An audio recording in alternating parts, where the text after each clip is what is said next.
Bermula dari guyonan antara Iten dengan teman-temannya yang menyebutkan bahwa Axel lucu, rambutnya seperti pudel.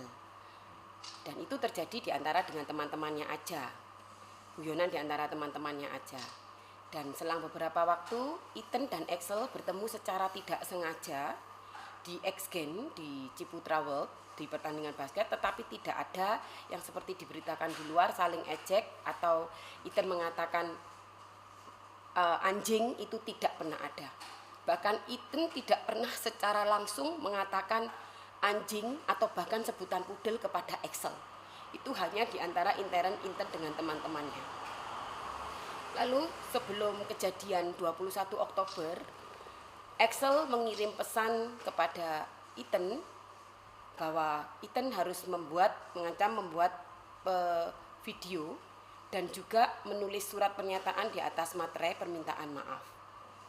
Dan karena saya merasa, dan Iten karena Iten tidak tahu apa itu materai, apa itu, dia menceritakan kronologis itu kepada kita orang tuanya.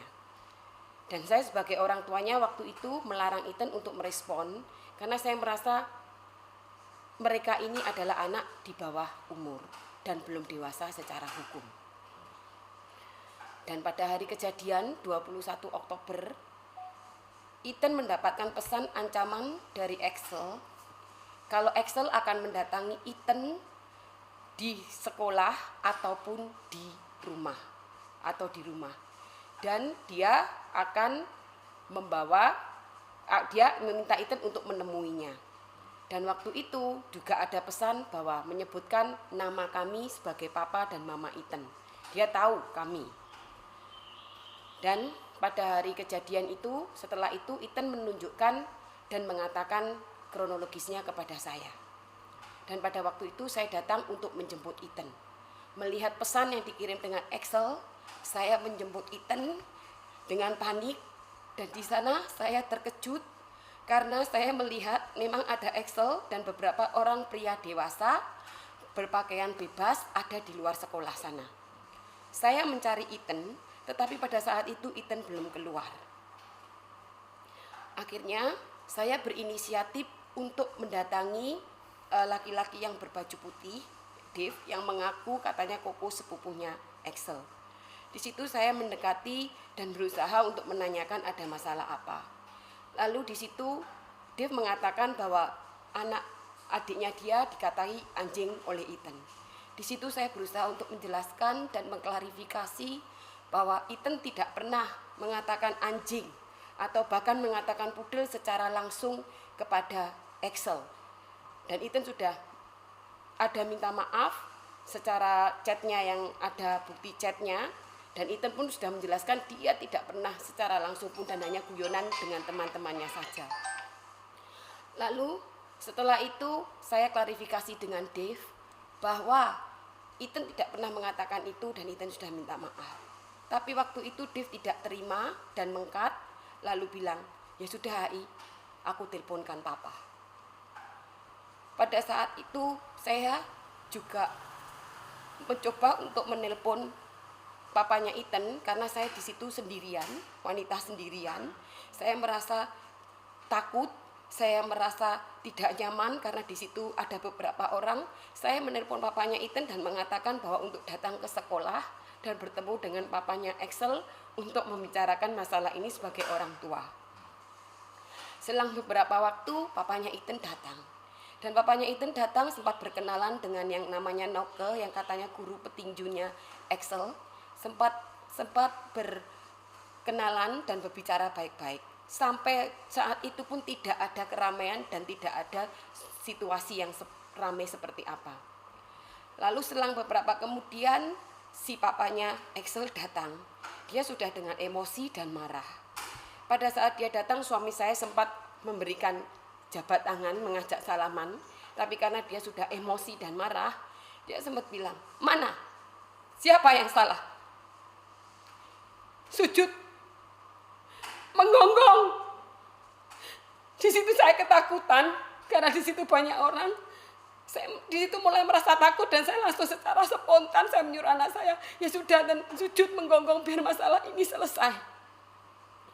Dan seperti yang tersebar di video, itulah kejadian saat Papa Excel datang. Jadi sebelumnya tidak pernah ada keramaian, ketika Papa Excel datang dia langsung marah dan meminta itu. Lalu pihak security dari Pakuwon dan juga dari sekolah datang melerai dan meminta untuk menyelesaikan baik-baik di dalam sekolah. Nah, di dalam lingkungan sekolah sempat terjadi perdebatan antara pihak Ivan dengan pihak sekolah karena Ivan meminta pihak sekolah untuk kepala sekolah sebagai mediatornya.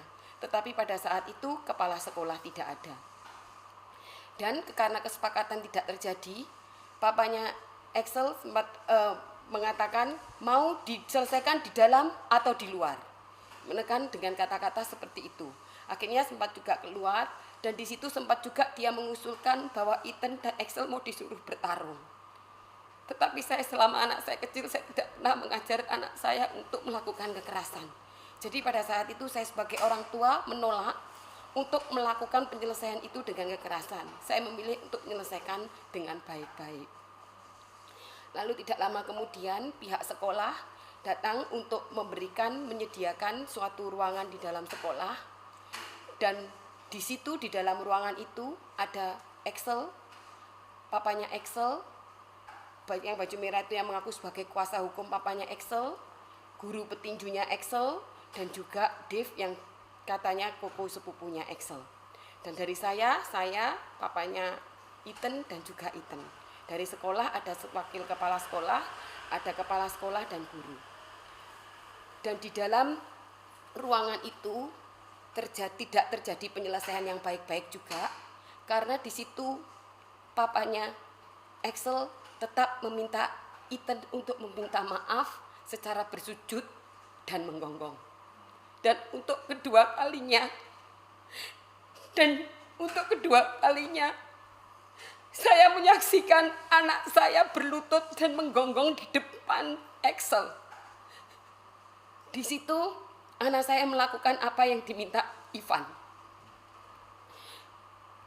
Saya asal masalah ini selesai, saya mengizinkan Ethan untuk melakukan itu lagi.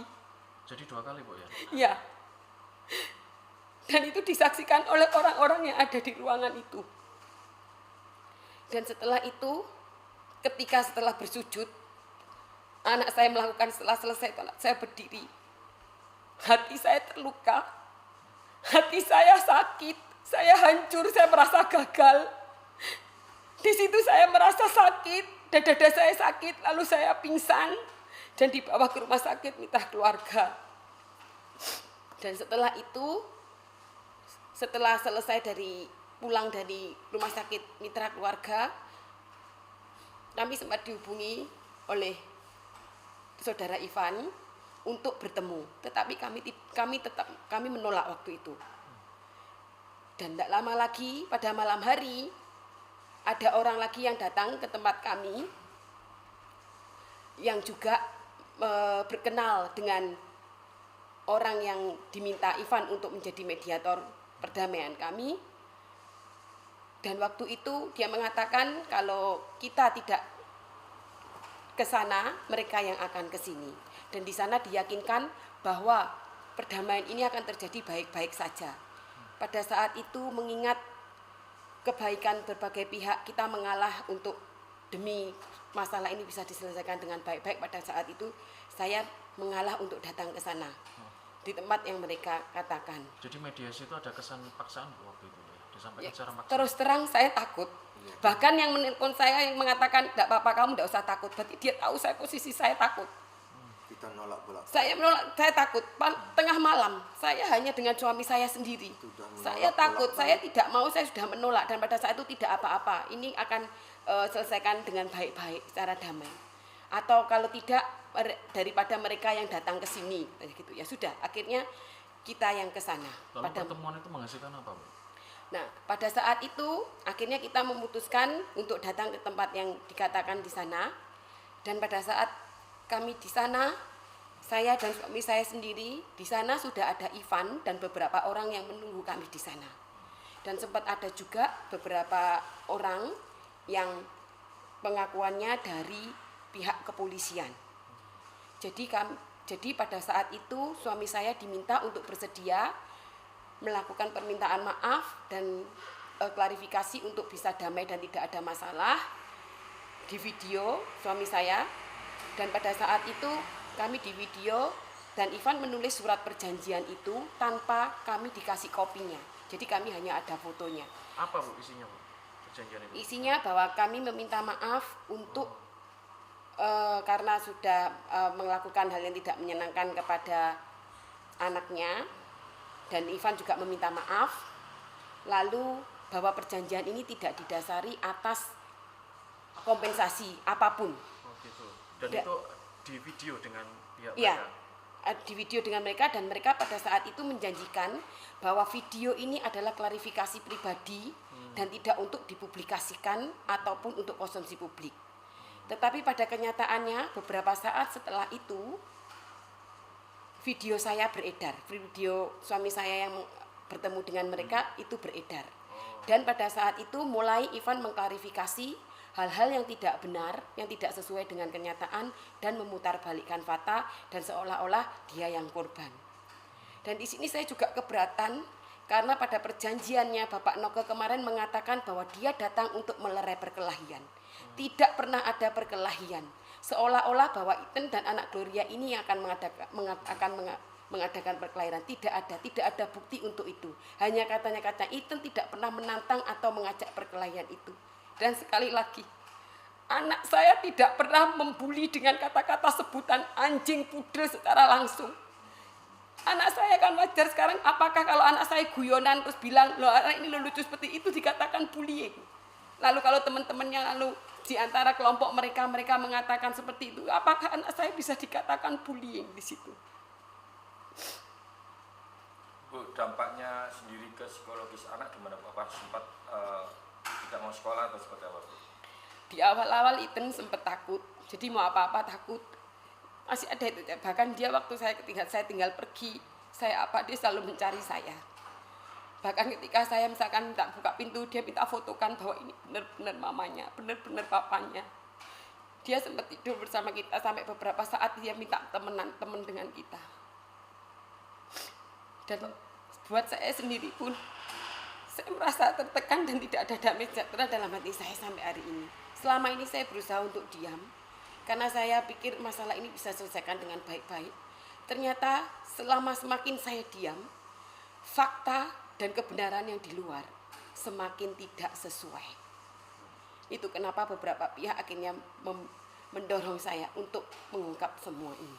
Bu, kembali ke pertemuan tadi Bu, di situ ada anggota kepolisian. Kapasitasnya apa Bu? Sebagai mediatorkah atau? Tidak, pada saat itu dia hanya mengatakan bahwa akan membantu untuk menyelesaikan dan mengundang kami untuk datang ke Polrestabes pada waktu itu supaya kasus ini tidak sampai ke Polda. Karena laporannya sudah ada gitu. Ataukah ingin menunjukkan power gitu? Itu saya tidak tahu kalau itu. Terus kita ketahui. Pada saat itu saya sudah ketakutan, di situ banyak orang, ada pihak kepolisian, sedangkan saya hanya berdua dengan suami saya. Sempat nggak bercerita saya punya rekanan-rekanan ini itu gitu? Iya, itu waktu di Gloria itu dia sempat ada dan disaksikan oleh kepala sekolah dan yang lain, itu boleh ditanyakan kepala sekolah, dia bilang bahwa saya ini adalah rekanan Polda. Yang waktu di dalam sekolah, di dalam ruangan itu ketika dia kekerasan psikis terhadap anak itu? Saat ini Saya kita lihat masih dulu, belum kita tidak lihat tahu harus situasi. kemana. Ya kita tidak tahu harus kemana karena waktu perdamaian itu terjadi juga kita masih bingung. Ya, saya tidak harus, kita orang yang awam tidak ngerti silsilah seperti ini, tidak pernah terlibat dalam urusan kepolisian. Jadi saya tidak tahu harus kemana. Pak, ini Bapak tidak mau masih bingung atau memang ada karena ada tekanan? Ada tekanan, ada intimidasi. Yang jelas ada rasa ketakutan juga. Karena ya saya kan tidak tahu siapa orang tua Excel ini. Tapi dengan adanya media, ya sosmed, akhirnya kita melihat bahwa background orang tua Excel ini ya menurut saya demikian menakutkan. Sehingga saya untuk melanjutkan ini saya butuh dukungan, ya karena kita ya takut, satu keluarga ya takut semua gitu. saya tidak tahu harus bagaimana untuk saat ini.